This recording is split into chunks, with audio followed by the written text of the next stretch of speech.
Consequences of the war.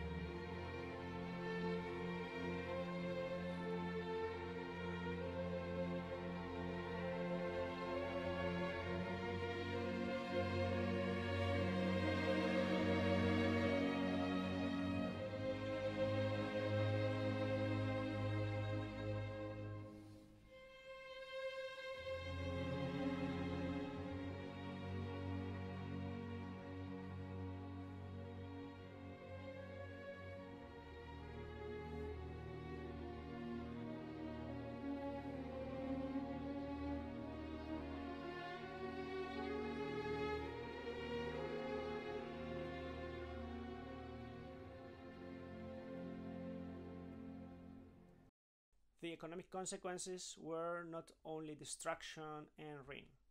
Actually, they were positive for the United States.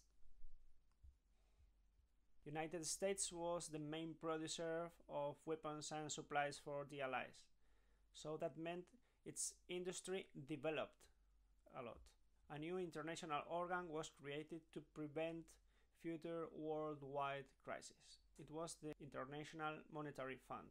At the same time, due to the need to rebuild Europe, it was created the International Bank for Reconstruction and Development.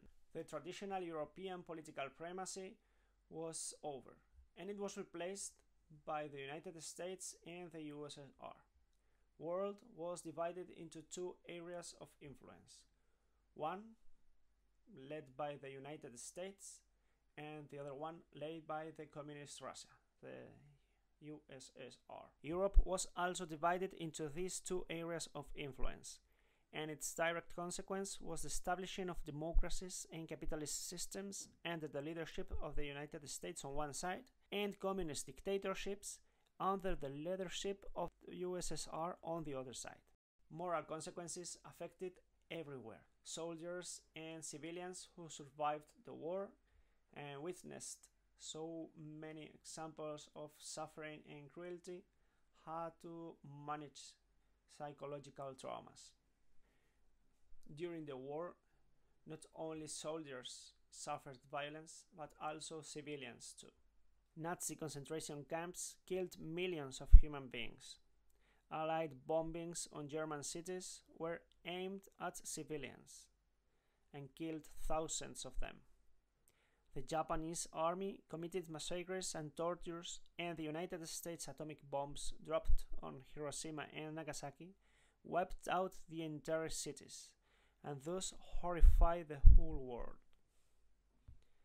A new concept was created: crimes against humanity.